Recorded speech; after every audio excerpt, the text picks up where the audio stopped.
Have you ever heard of a book so controversial, so bleak, that it basically forced its author to quit writing novels altogether? Well, that's what we're talking about today. We are diving deep into Thomas Hardy's final, devastating masterpiece, Jude the Obscure. Right before you even hit page 1, Hardy just drops this bombshell on you. 3 little words, borrowed from the Bible. The letter killeth. And that phrase, it just hangs over every single page of this story, setting this incredibly serious and honestly pretty mysterious tone right from the get-go. And trust me, people took that warning seriously.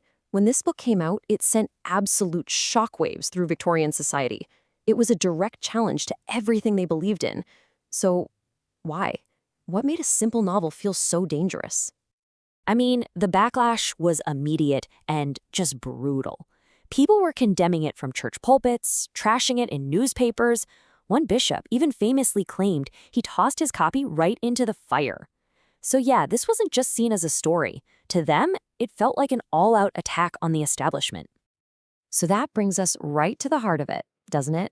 What in the world is this deadly letter that Hardy is warning us about?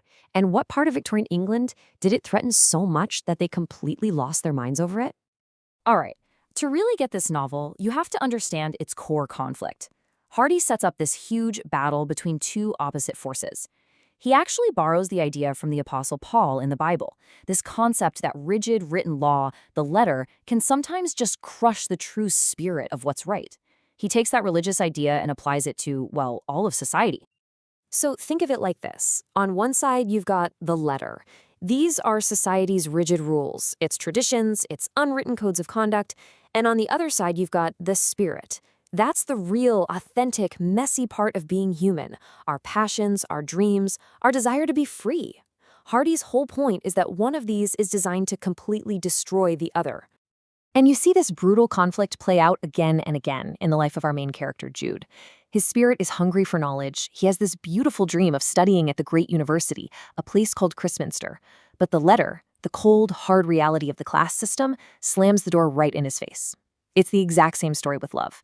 He and his cousin Sue, they want a real connection, a true meeting of minds. But the letter, the rigid rules of marriage in that era, twists their love into something that just brings them shame and misery. So you gotta understand, Jude and Sue aren't just having a string of bad luck. They are literally fighting a system that is built to suffocate the very things that make them human. Their story is the story of the human spirit just desperately trying to catch its breath in a world that wants to choke it out. And this is where it gets even darker. Because when you try to crush passion like that, it doesn't just vanish.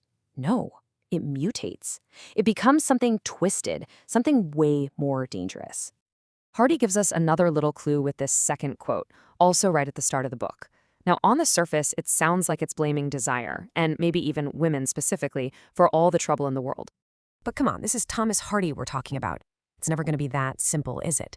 Is he really just repeating an old cliché, or is he pushing us to look deeper, to ask ourselves, who's the real villain here?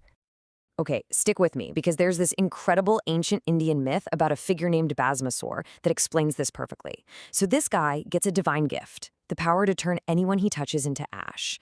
Awesome, right? But he becomes so drunk on this power, so consumed by his own desire, that it spins out of control. And in the end, that very gift, that very desire, is what destroys him. And that is exactly what happens to Jude. His passion for learning, his passion for love, these things aren't bad. They could have been a source of life for him, but because the world gives him nowhere to put that energy, no room to let it breathe, it just curdles inside him.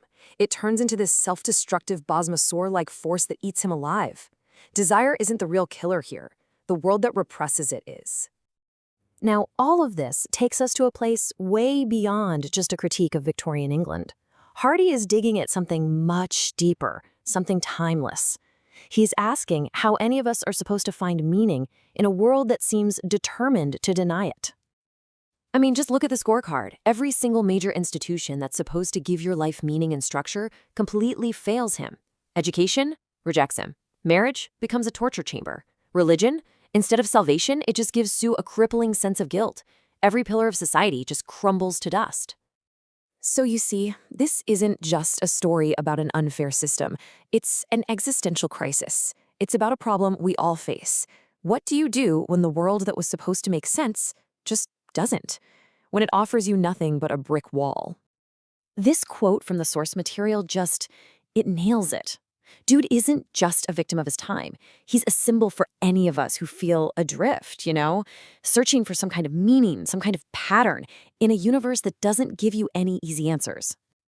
And this, right here, is why this incredibly dark and difficult novel is still so powerful today, more than 100 years later. Its bleakness isn't just for shock value. It's carrying a really profound and, I think, urgent warning for all of us. See, the absolutely crushing ending of this book isn't meant to just leave you feeling hopeless. It's a challenge.